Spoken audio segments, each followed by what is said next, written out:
Sentez-vous que quelque chose ne tourne pas rond dans tout ce que l'on vous dit depuis des années concernant la perte de poids? Peut-être qu'aujourd'hui, vous essayez de perdre du poids depuis des mois, voire des années, en suivant les recommandations classiques. Manger plus sainement, éliminer le sucre, bannir les mauvaises graisses tout en conservant les bonnes, manger plus de protéines maigres, ou encore éliminer les produits ultra transformés. Bien sûr, de temps en temps, vous cédez à quelques plaisirs de la vie, comme par exemple une pâtisserie, un apéro ou encore un restaurant entre amis. Mais dans l'ensemble, vous avez une alimentation et un style de vie plutôt sain à l'heure actuelle. Cependant, malgré vos efforts et vos restrictions, votre poids stagne, voire ne bouge plus du tout. Vous avez toujours entendu dire que la junk food, les fast food, les chips, les sucreries, les pizzas et l'alcool sont responsables de la prise de poids. En tout cas, c'est ce que toutes les personnes qui cherchent à perdre du poids pensent. Et bien sûr, personne ne met jamais ce raisonnement en question parce que c'est une information qui est livrée par le monde entier et qui est tout à fait légitime. La logique voudrait qu'en réduisant notre consommation de ce type de produits et en les remplaçant par des aliments plus sains, notre silhouette change naturellement et de façon significative. Bizarrement, pour vous, ça ne fonctionne pas. Et je vais vous dire exactement pourquoi dans un petit instant. C'est une croyance largement répandue lorsqu'on entame un processus de perte de poids. Pourtant, il est temps de lever le voile sur une réalité bien difficile à admettre. Manger plus sainement ne garantit absolument pas l'obtention d'une perte de poids. Tout comme la malbouffe qui n'entraîne pas obligatoirement une prise de poids. Alors maintenant, à ce stade de la vidéo,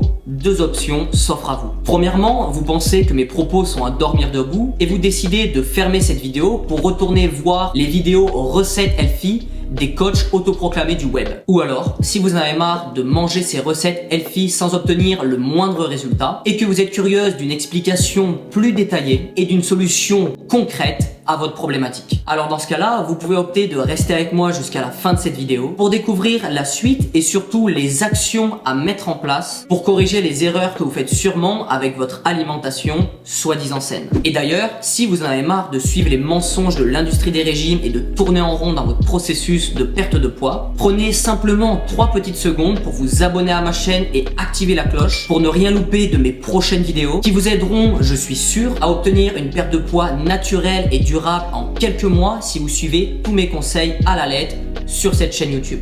Alors pensez à vous abonner et bien activer la cloche. Alors maintenant, permettez-moi d'approfondir davantage mes propos précédents. Il est vrai que manger sainement ne garantit pas automatiquement une perte de poids immédiate. Vous l'avez sans doute remarqué si vous êtes encore en train de regarder cette vidéo. Mais par contre, c'est incontestablement la meilleure approche pour obtenir une bonne santé à long terme, à condition bien sûr de maintenir un poids approprié. En revanche, se nourrir principalement de malbouffe n'entraîne pas forcément une prise de poids immédiate. Mais cela expose également à des risques sérieux pour la santé sur le long terme. Alors maintenant, je vais répondre à la question à 10 millions d'euros. Pourquoi la qualité de votre alimentation ne semble-t-elle pas jouer un rôle déterminant dans votre transformation physique? Il est important de savoir que la gestion du poids est semblable à la gestion d'un réservoir d'eau. Imaginez que votre corps soit un réservoir avec une capacité limite d'eau.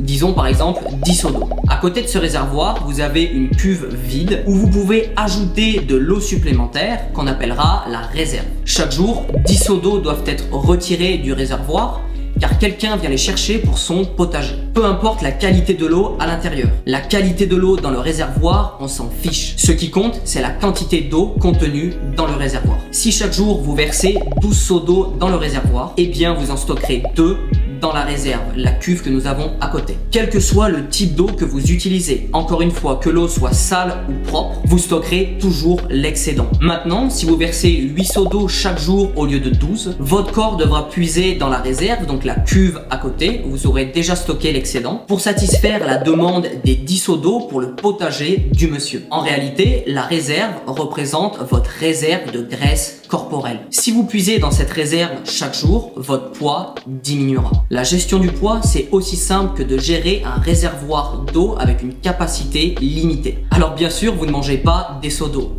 mais cependant, vous consommez des aliments qui fournissent des calories. Donc, si votre corps peut gérer 2000 calories par jour et que vous en consommez seulement 1800, il devra puiser 200 calories dans votre réserve de graisse pour atteindre les 2000 calories nécessaires. Peu importe les sources de calories, tout comme l'eau, qu'elle soit sale ou propre, on sent contrefiche. Et en fait, c'est ça qui est hyper important de bien comprendre. La raison pour laquelle vous ne perdez pas de poids, malgré une alimentation saine, est simplement que votre apport calorique quotidien dépasse la capacité de votre réservoir. Alors j'espère que cette analogie simplifiée vous aura aidé à mieux comprendre le concept de la gestion du poids et du déficit calorique. Maintenant, je vais vous dire quelque chose qu'aucun autre coach ne vous dira. Le déficit calorique seul ne suffit pas toujours pour perdre du poids. Il peut y avoir tout un tas d'autres raisons qui font que votre perte de poids stagne ou encore recule en continuant d'accumuler des graisses dans votre corps. Après avoir accompagné plus de 1000 femmes dans leur transformation physique depuis début 2023, j'ai remarqué un problème commun chez toutes ces femmes. Le fait d'enchaîner les régimes drastiques ont totalement déréglé leurs hormones, ce qui a donc fait chuter leur métabolisme, ce qui les empêchait donc de perdre du poids sans subir le fameux effet yo-yo. J'explique comment sortir de ce cercle vicieux dans ma méthode best-seller, le rééquilibrage méta-hormonal. C'est une vidéo très courte et totalement gratuite dans laquelle je vous explique en détail comment venir réguler vos hormones et relancer votre métabolisme pour sortir votre corps du mode stockage des graisses et perdre du poids naturellement et durablement sans mettre votre vie sociale de côté. Cette vidéo est, comme je l'ai dit, totalement gratuite et disponible dès maintenant. Le lien est dans la description, alors profitez-en. J'espère profondément que cette vidéo vous a plu et je vous dis à la semaine prochaine pour une autre vidéo. Ciao!